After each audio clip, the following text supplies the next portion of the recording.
This is the story about the mines of Cripple Creek, Colorado.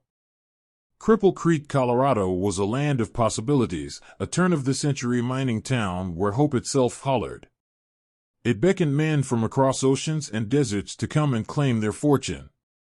Pikes Peak or bust was their slogan.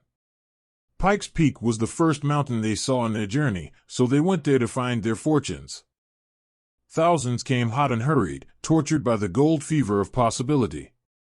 Many miners in the Cripple Creek district had been farmers back east and didn't even know what they were looking for in their quest for gold.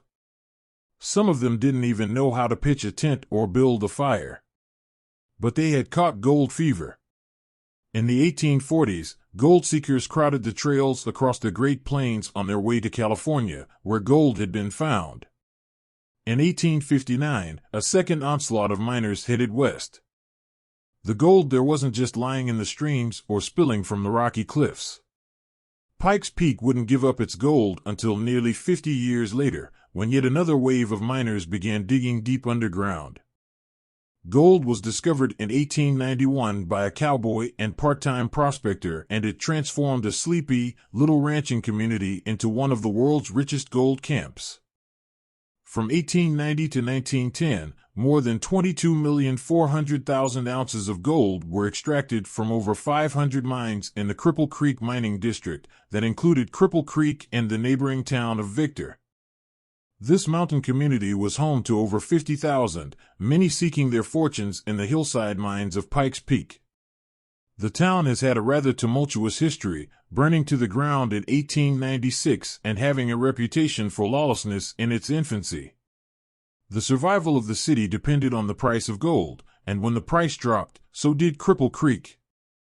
By 1892 the town had electricity and telegraph, and by 1895 the Midland Terminal Railway line connected Cripple Creek to the town of Divide. 1900 was a pivotal year for the Cripple Creek mining district. Gold worth more than $18 million was mined that year in nearly 500 mines. 8,000 miners worked there, including 700 men at the Portland mine alone. The rewards of this hard life were worth the effort. Two major fires devastated Cripple Creek in late April 1896, 4 days apart. The wooden buildings were no match for the blazes, even with a reservoir of water north of the town. The town was rebuilt mainly using brick to give some future protection from fire. Both of these fires were started in the brothel district of Cripple Creek. One of the fires started when an oil lamp was kicked over and the dry wooden building quickly went up in flames. The district produced over 30 millionaires, including a hard-working Colorado Springs carpenter named Winfield Scott Stratton. Stratton dug for 15 years and finally found gold on the 4th of July in 1901. He called that claim the Independence, and he eventually sold it for $11 million. The COD mine was also profitable, and co-owner Spencer Penrose used his profits to build the Broadmoor Hotel in Colorado Springs. Sam Strong was another man who became a millionaire in the gold rush. He had staked a claim next to Stratton's Independence mine. This claim was sold to the same group that paid $11 million for Stratton's Independence mine. Sam was shot in a barroom fight at the Newport Saloon in Cripple Creek in 1901 after a night of heavy drinking and gambling. Like many other mining towns of the Old West, Cripple Creek is said to be extremely haunted.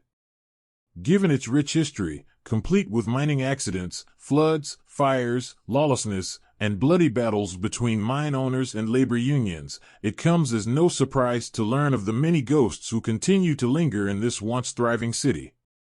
In fact, there are so many tales of spirits wandering this historic town that at one time boasted one homicide per day. Some say it is one of the most haunted cities in the United States.